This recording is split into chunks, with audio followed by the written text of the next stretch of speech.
The following program contains flashing images which may affect viewers with photosensitive epilepsy. Lost engine number 2.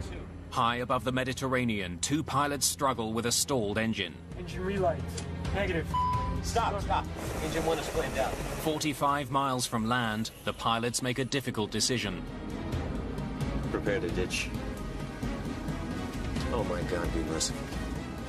Passengers are forced to make life or death decisions on their own.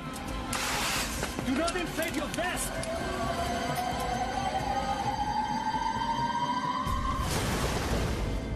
The accident will tear families apart. Set in motion a massive rescue effort at sea. And trigger a multinational investigation. To discover why both engines on one of the world's most popular planes stopped in mid-flight. Mayday.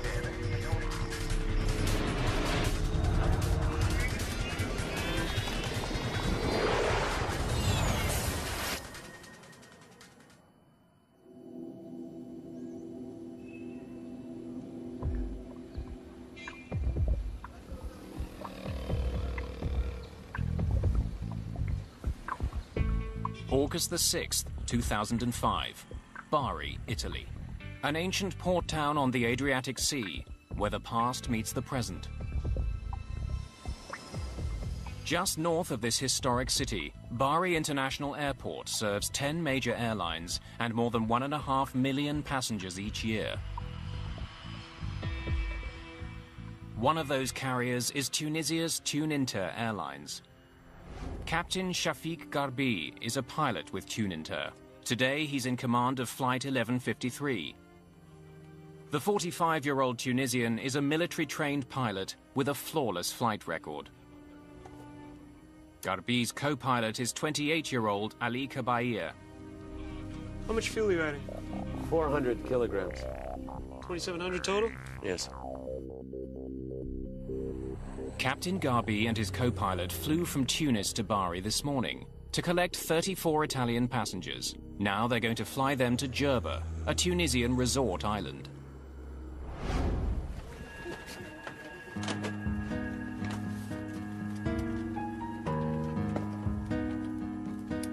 Among the passengers is 31-year-old police officer Luca Squicciarini.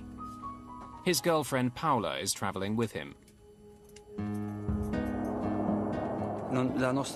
Our first choice wasn't Jerba, it was Cape Verde. The thing with Cape Verde is that it was a period of terrorist activities. The flight would have left from either Rome or Milan. Since they are two large airports, Paola was afraid that there would be an attack, so we chose not to go to Cape Verde. It was my first trip with Paola. We met the previous winter. We had plans to marry the following year. To tighten your belt, pull on the loose end of the strap. To release your seatbelt, lift the upper portion of the buckle. Ladies and gentlemen, your life vests are located beneath your seats. To inflate the vest, pull firmly on the red cord, only when you're leaving the aircraft. If you need to refill the vest, blow into the mouthpiece.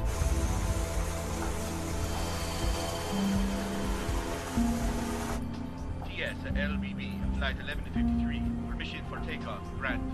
Roger that, clear for takeoff. Final prep for departure. The crew is flying a French-made ATR-72. The small turboprop is perfect for short flights. It doesn't need a lot of maintenance or guzzle a lot of fuel. Just after 2:30 in the afternoon, the plane takes off. 49 minutes after takeoff, Flight 1153 is 400 miles away from its destination, Jerba.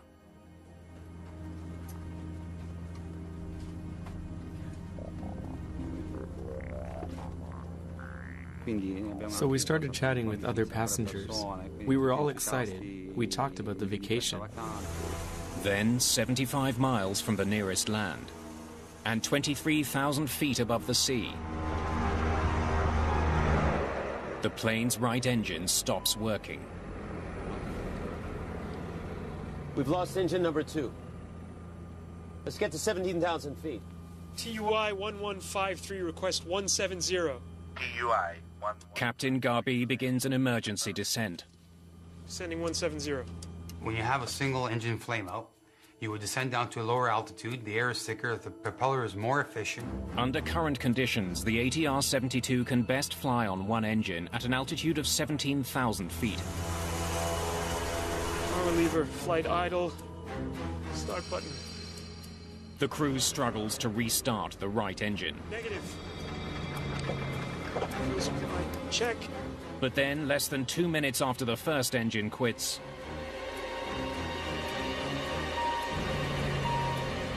Stop! Stop. Engine number 1 is flamed out. both of the plane's engines have stopped. Si è spento inizialmente il motore destro.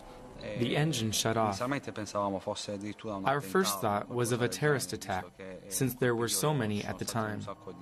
We tried to figure out what was happening, so we looked towards the cockpit to see if someone was trying to sabotage the plane. Se qualcuno voleva sabotare l'aereo. The plane is now falling to the sea at 800 feet per minute. Mayday, Mayday, Mayday. TUI 1153. We have lost both engines. Request immediate landing at Palermo. The crew still hopes to reach an airport, but they have 70 miles of ocean to cross before they're over land. Crews are trained for almost anything. There's a checklist for them to follow to solve most problems, including what to do when both engines die. Both engines flame out checklist. Fuel supply, check. The pilots don't know why their engines have stopped.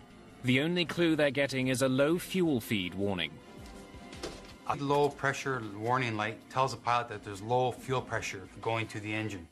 Now that could be a mechanical problem, or that could be a contamination problem. The crew follows the steps laid out by the manufacturer to relight their dead engines. Fuel supply, check. Power lever, flight idle. Start button. Engine relight. Negative. Get Shokri. The captain asks the cabin crew to bring the onboard engineer, Shokri Habui, to the cockpit. Palermo approach. This is TUI 1153. We have lost both engines. Request immediate landing. The closest airport is in Palermo, on the Italian island of Sicily. TUI 1153, Palermo. Affirmative, you are clear for landing. Palermo approach. What is our distance to the airport?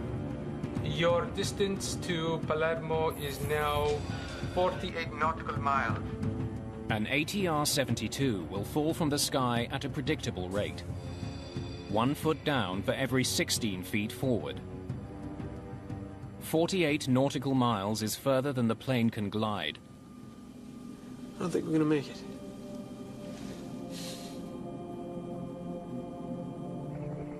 If they can't restart their engines soon, they'll be forced to ditch in the sea.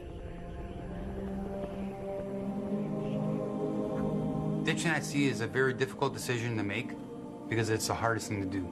You have swells, waves, wind. Is anybody going to see you? How long can the plane float for? Landing a passenger plane on water is extremely dangerous. In 1996, an Ethiopian Airlines pilot was forced to bring his 767 down on the Indian Ocean. The ditching was recorded by a tourist on a nearby beach. 50 people survived, but 125 people died. The crew of this small plane doesn't usually include an engineer. When there is one on board, he usually travels in the cabin. I remembered this person looked at the stewardess and shook his head as if saying no after the second engine had shut off. Per cui è allo spegnimento di tutti e due I motori.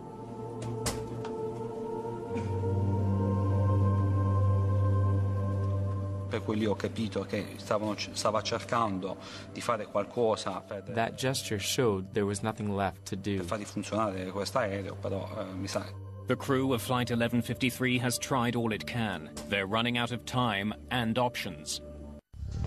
Flight engineer Shokri Haboui has joined in the struggle to get Flight 1153's engines started. You've run the checklist? Yes. The captain hopes the engineer will know something that isn't covered by the checklist. Attempt to restart the engines. Right engine first. Fuel supply, check. Engine 2 start, power button, on. Engine relight, negative. Palermo approach, TUI 1153. Any closer airport where we can land? Negative 1153. Palermo Airport is the closest airport to your position. We're not going to make it. Prepare to ditch. Oh my God, be merciful. The captain has decided to land the plane at sea. I'll let you imagine the panic on board. People were screaming and crying. Please stay calm and follow your crew's instructions. There were people in the front seats that had a baby girl. She had been playing and was so excited. To now see the panic in her mother's face made me feel so sad. TUI 1153. What is your fuel load? Cockpit fuel quantity 1,800 kilograms. Captain Garbi's fuel gauge shows that he has plenty of fuel. But for some reason, neither engine will restart. Just 10 minutes after the trouble began, the plane is 7,000 feet above the ocean and falling. Outside, it's completely silent. But in the cabin, there's panic. Please remain in your seats with your seatbelts fastened. My first instinct was to undo my seatbelt to prevent getting trapped when we hit the water. I didn't want to be trapped in my seat and go down in a horrible way. Secondly, I put on my life jacket and quickly blew it up. I did this to soften the blow of the impact. Do not inflate your vests until you left the plane. A plane ditching at sea will more than likely fill with water. That's why safety procedures call for passengers to only inflate their life vests once they've cleared the plane. Otherwise, they could become trapped inside the flooded fuselage and drown.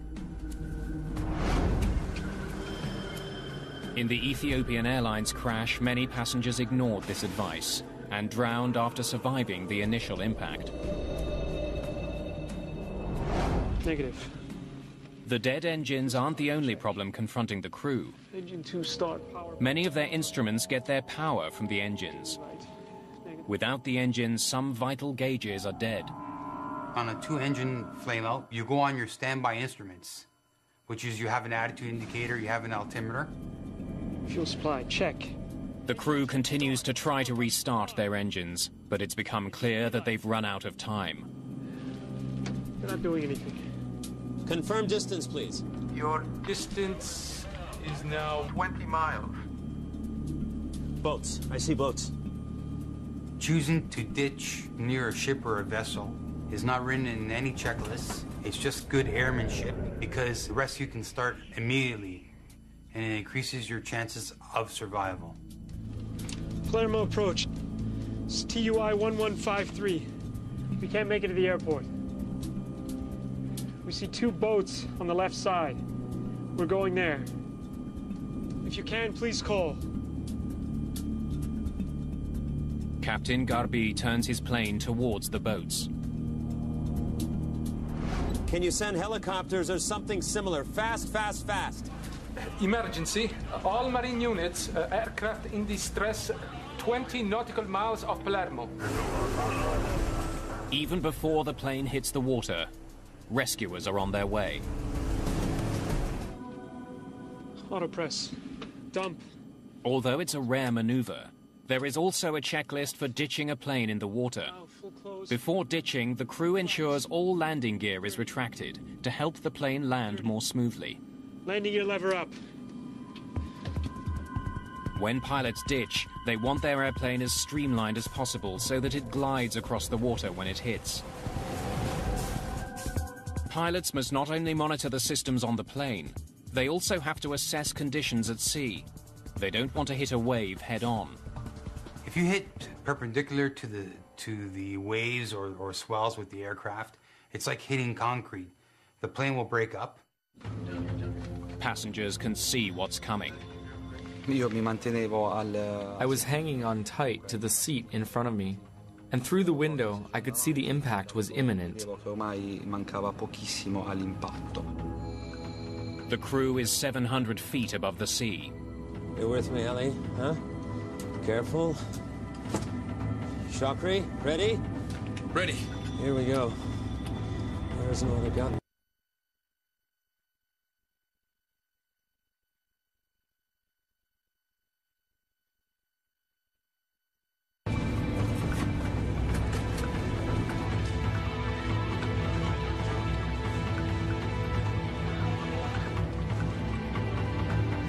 At a speed of 145 miles an hour, the plane collides with the sea.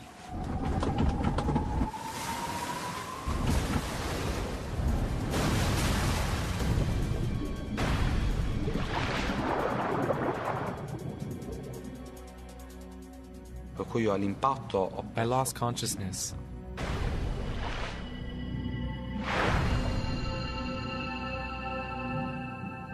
I woke up in the water. I was 2 or 3 meters underwater. I came up to the surface wearing only my pants. I had lost my life jacket and clothes on impact. I got to the surface and grabbed onto a bag. I was in shock. I was surrounded by everything. My thoughts were constantly with Paola. I thought I was going to die because I was spitting blood. I felt my lungs filling with blood.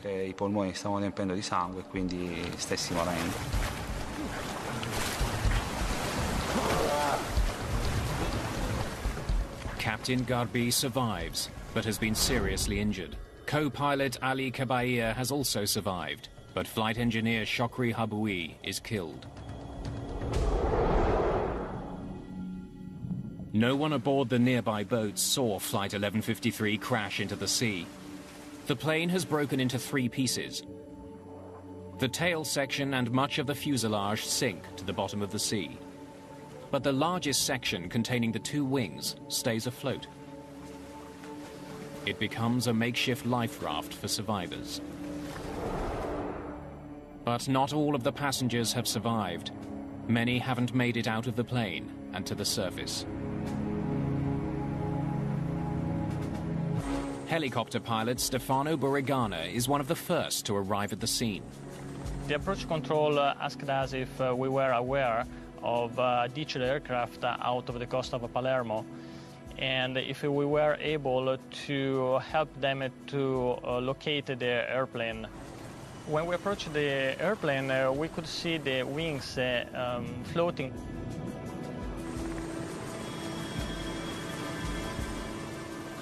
There were several people in the water around the aircraft, all floating, and everybody with their jacket inflated.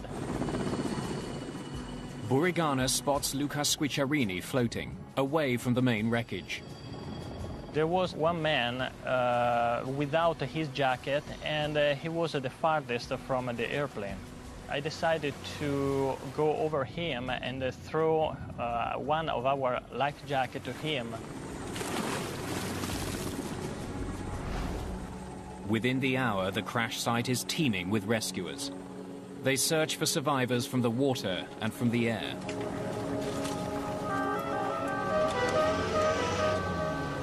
"23 people are pulled from the Mediterranean Sea.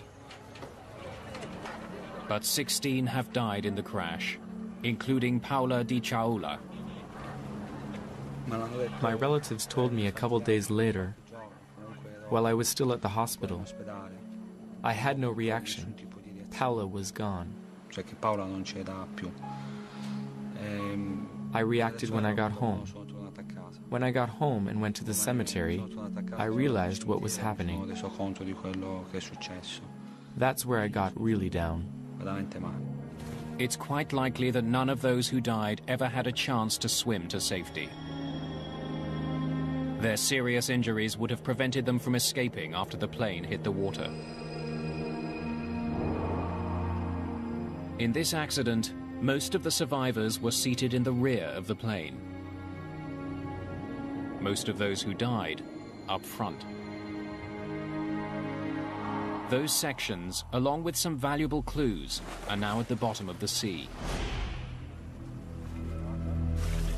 The one section that didn't sink is towed to the port in Palermo and taken to a nearby hangar.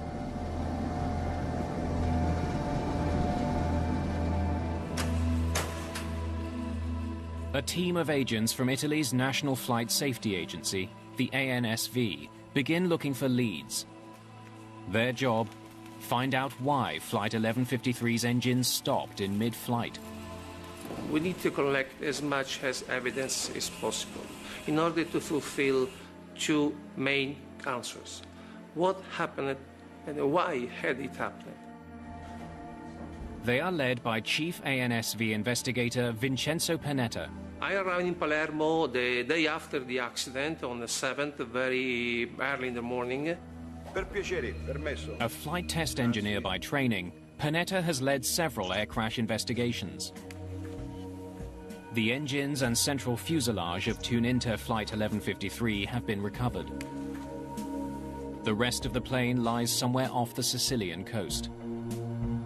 The main challenge of the investigation was the fact that the flight data recorder and the cockpit voice recorder and also the front fuselage were 1,500 meters under the sea. While the Italian Navy conducts a deep-water search for the rest of the wreck and the crucial black boxes, Italian investigators are given some assistance by the plane's European manufacturer. ATR's Giuseppe Caldarelli is here to find out if there's a flaw with the company's plane. Anytime there is an accident, and also one people die, for me is a big accident.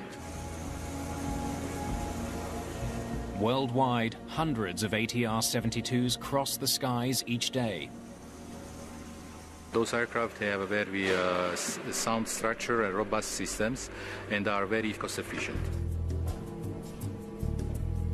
Together, Panetta and Caldarelli set out to find why both engines on such an advanced airplane died in mid-flight. TUI 1153, we have lost both engines. Before it happens again.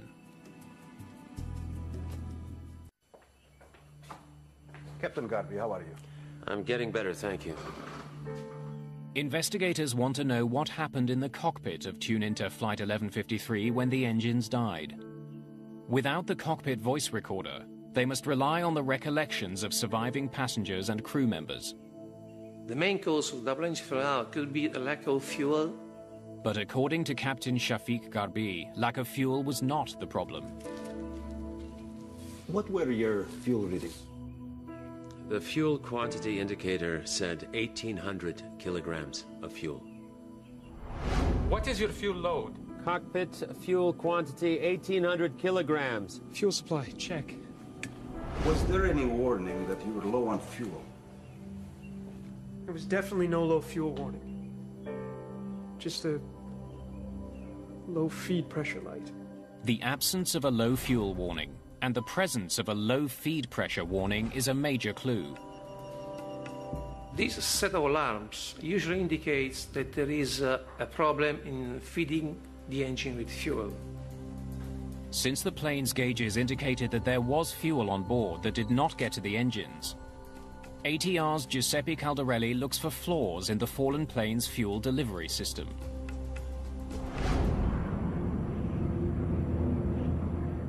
Four years earlier, an Airbus operated by Air Transat developed a leak in the fuel line that feeds the plane's right engine. Over time, the plane leaked all of its fuel and both engines failed. The pilots were forced to glide their plane to an emergency landing. That incident has a lot of similarities to the Tuninter crash. Giuseppe Caldarelli's team looks for breaks or blockages in the fuel lines and evidence that the fuel pumps malfunctioned and stopped fuel flow to the engines. While Caldarelli waits for technicians to complete tests on pumps and lines, Panetta decides to start a new line of inquiry. He explores the possibility that the fuel that was on board was somehow contaminated. Fuel contamination can derive from 4 or 5 different sources. Kerosene-based jet fuel is very delicate. If stored or transferred improperly, it can be polluted with water, sand or fungus, even sticky residue from the hoses of refueling tankers. Any of these could prevent the fuel from properly igniting and could have caused the engines to shut down. How much fuel are you adding? 400 kilograms. The plane last took on fuel in Bari. Samples from the tanker that supplied it are taken for testing. Panetta needs to prove that one of these contaminants got into Flight 1153's fuel, prevented combustion, and caused both engines to fail. Sediments can be transferred from the tanker truck to the aircraft. So the fuel filter can be clogged, and so the engine can have some problem. Technicians remove the truck's fuel filters to look for evidence of contamination. Hoses and couplings are swabbed for sticky residue or colonies of microorganisms and submitted for testing at an Italian Air Force laboratory. The fuel is filtered for minute particles suspended in the fluid.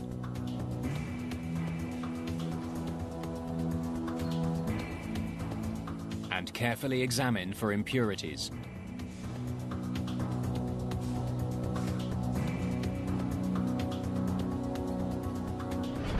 The truck's filters are also inspected for residue or sediment from the tanks. Meanwhile, in Palermo, Caldarelli and his technicians have completed tests on Flight 1153's fuel lines and pumps. The tests are thorough, the results conclusive. The fuel feed line were okay, were no leak. If the fuel delivery system was working, and the two pilots remember having ample fuel, then why had the engines failed? When test results from the Bari fuel tanker come in, they too are conclusive. The fuel filters, hose couplings, and tanker fuel at Bari airport are clean. So fuel contamination as a source of double engine flame out was then excluded. At this point, the investigators still don't know what caused the downing of Tuninter Flight 1153. But something has been eating at Panetta.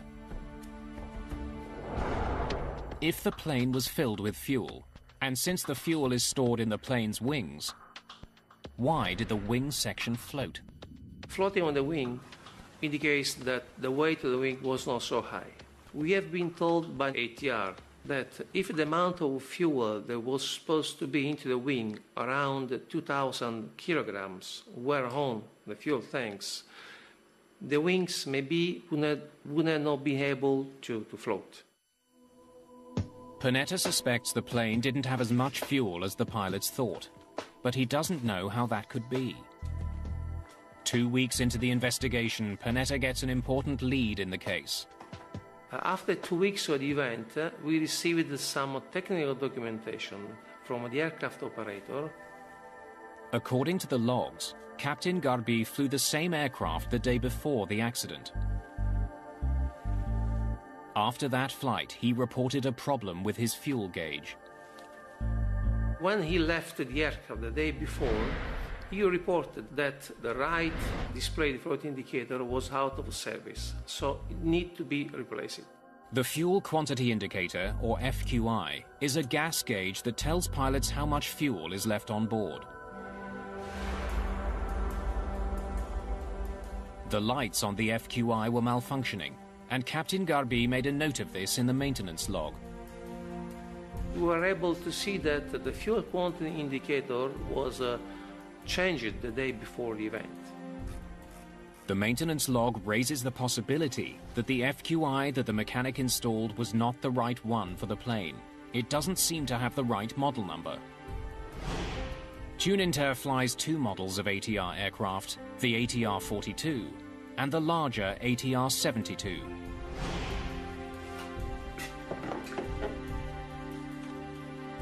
The fuel quantity indicators for each plane look identical, except for a different model number at the top of each unit. The ATR-72 should have a model number 2500. But according to the logs, mechanics installed a unit with the model number 2250 instead. Tuninter's maintenance logs offer a valuable clue. But for Panetta, there's no definitive proof that the wrong fuel quantity indicator was installed on the plane. It could have been a mismatch in that aircraft documentation, so we need to prove that. There is only one way to know for certain whether Flight 1153 had the right fuel quantity indicator. Go find it at the bottom of the sea. We need, of course, to recover the wreckage from bottom aircraft to physically see what was the fuel quantity indicator installed on the aircraft. Not until 3 weeks after the crash do investigators recover wreckage from the sea. The data from the plane's black boxes confirms what the pilots have been saying. There was no warning of low fuel, so there appeared to be enough fuel to make the flight. The black boxes can't solve this mystery. Investigators hope that the tail and front section can. They are hauled aboard a naval vessel from the sea.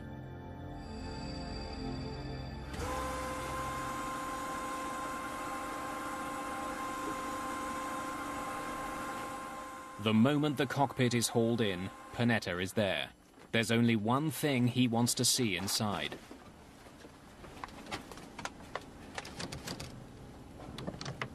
So when the wreckage was recovered from under the sea and put on the ship deck, I realized that, as a matter of fact, the fuel quantity indicator for an ATR-42 was installed.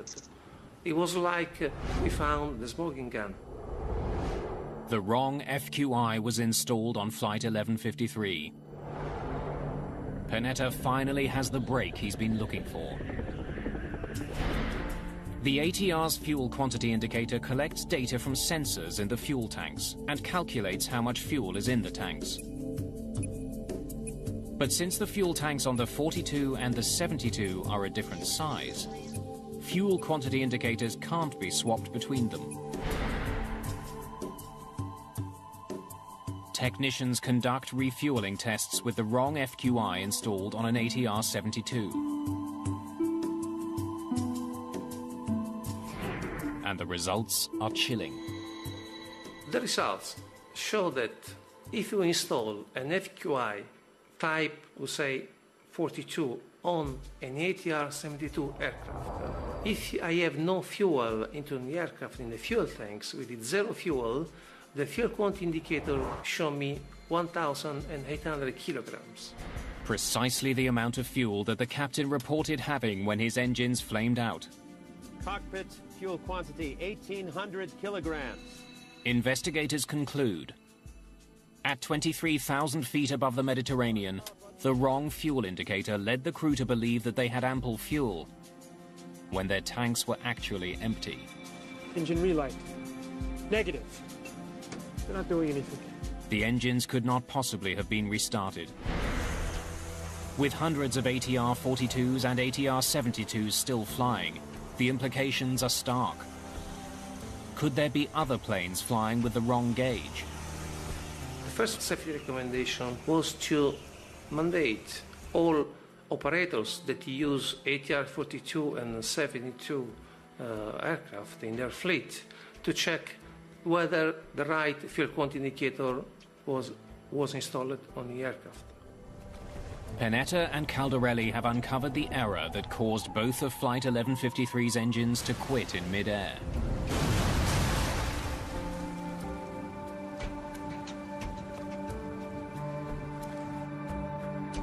But the case isn't closed. Standard flight procedures should have uncovered the error before takeoff and prevented the disaster.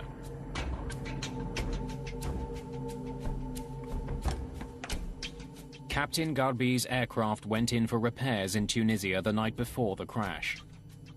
The plane's FQI indicated 790 kilograms of fuel in the tank.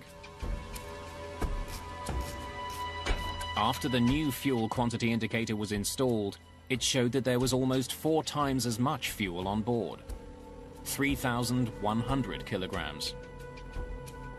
The following morning, Captain Garbi noticed that the fuel levels had gone up. He assumed the fuel had been added. But when fuel is added to an aircraft, a refueling slip must be left in the cockpit. Where is the refueling slip? The pilot asked to the flight dispatcher where was this refueling slip, but the flight dispatcher was not able to find this refueling slip. I'll get it to you when you get back from Jerba. Roger that. There was no refueling slip because the plane hadn't been refueled.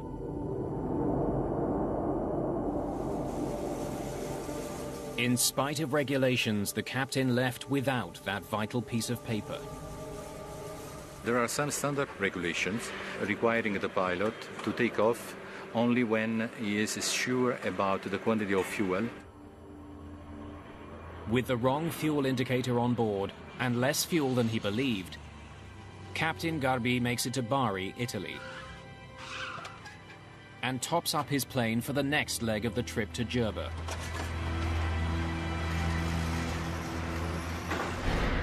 How much fuel are you adding? 400 kilograms. 2,700 total? Yes. Believing he has 2,700 kilograms of fuel on board, Captain Garbi begins his flight to Jerba. If the correct fuel quantity indicator had been installed, the captain would have known that he had only 540 kilograms. Not nearly enough to make the crossing. Mayday! Mayday! Mayday! TUI 1153 requests immediate landing at Palermo. We've lost both engines.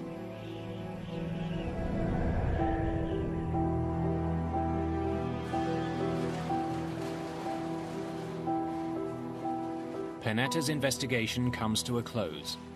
He draws up his final report. His colleague, Giuseppe Caldarelli, voices a bold view. Even with no fuel and dead engines, Flight 1153 could have made it to land. The aircraft was in a position that allowed to reach Palermo. TUI 1153. Caldarelli wonders if the pilots did everything they could have to get the plane safely to Palermo. TUI 1153. Investigators get some unexpected answers by having seasoned pilots fly the exact same flight with the exact same problems.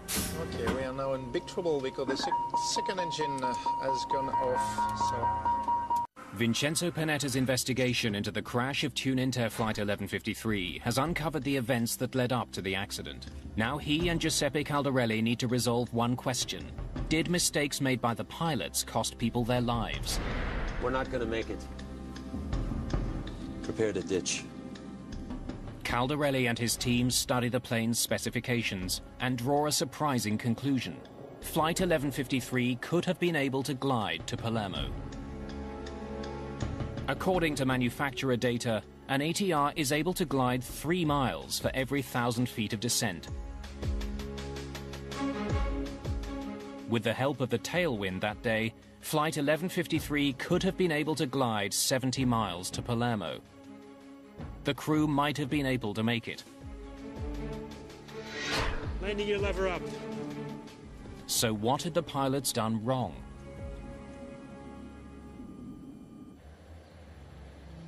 To answer that question, Panetta and Caldarelli recreate Flight 1153 in the flight simulator at the ATR facility in France.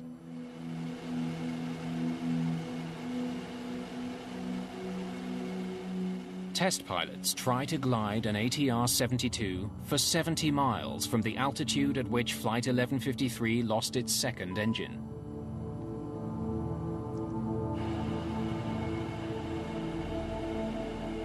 The simulation was requested to see the range of the aircraft starting from the second engine out. Double engine flame out, you have to be very aware of the configuration of the aircraft in order to keep as much as possible the altitude and distance to fly before the crash.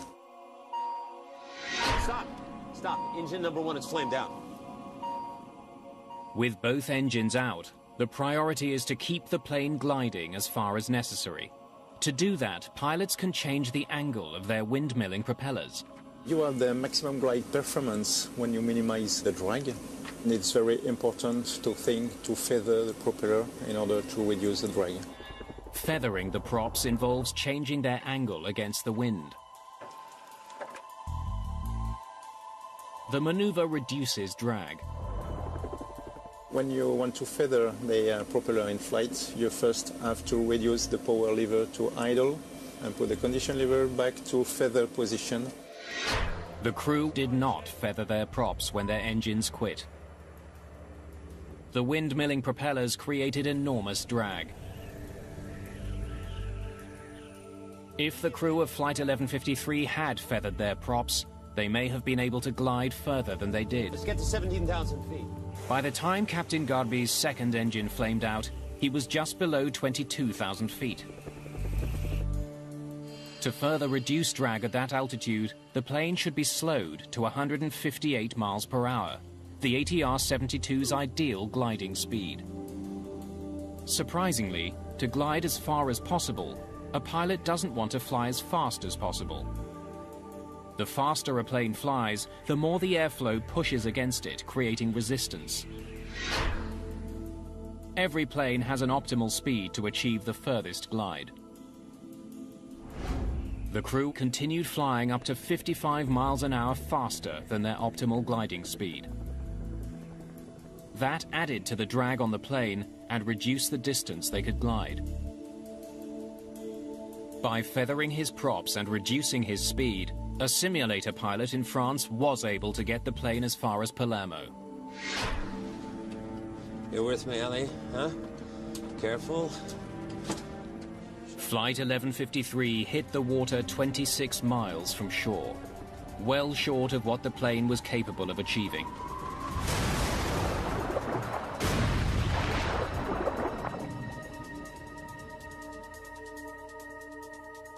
The simulation confirmed that the crew might have been able to make it to land. It was theoretically possible to reach the coast, but it was also very difficult to achieve that result. Simulator pilots had one big advantage over the crew of Flight 1153. They weren't in a life-or-death situation, and they knew they had to glide instead. Fuel supply, check. But Captain Garby didn't know he was out of fuel. He didn't think he'd need to glide to Palermo. Garby focused on restarting the engines instead. Feathering the props isn't part of that procedure. If the captain had known he was out of fuel, he might have acted to maximize glide instead. Once he realized that his engines wouldn't start, his focus was on trying to find a place to ditch the plane. Captain Garby also had to contend with a lack of instruments, as well as radio interruptions. UI 1153. What is your fuel load? Cockpit fuel quantity, 1,800 kilograms. Most importantly, Captain Garby had the lives of his 34 passengers to consider. Of course, it's much easier to cope with that kind of situation on the simulator, because if you do wrong, if you crash the aircraft, you have the magic button, right, reset, everything is okay again. And that's very different in the real life with passengers behind and when it's your life. Your distance is now 20 miles. We're not going to make it. The simulation highlights the importance of proper training to deal with unlikely situations, such as a twin-engine flameout. In aviation, it's a very rare event. Vincenzo Panetta's report urges airlines to train their pilots how to ditch without engine power. Better pilot training is just one of 17 safety recommendations in the accident report. Perhaps the most important, that ATR redesigned the fuel quantity indicator. In order to prevent a fuel quantity indicator type 42 on a 72 aircraft and vice versa. To prevent mechanics from installing the incorrect part. Panetta believes that the only answer is to design the FQIs so that they only fit on the plane they're meant for. 9 men face charges of criminal negligence for the downing of Flight 1153, including the tune-inter mechanic who installed the wrong FQI and Captain Garbi.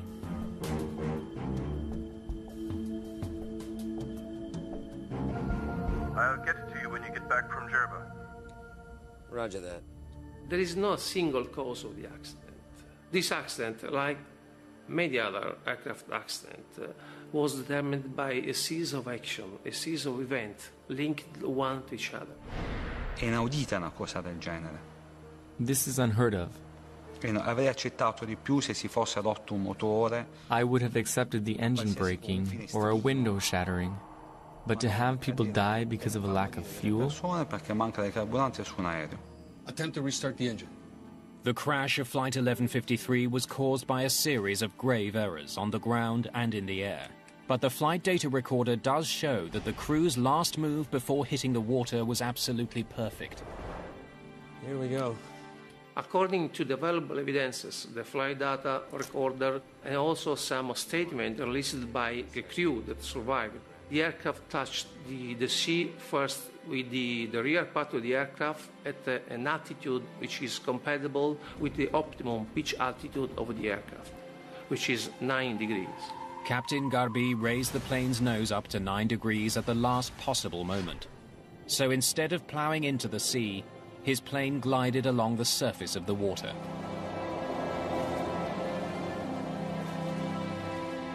The maneuver likely saved lives by allowing more passengers to escape the ruined aircraft.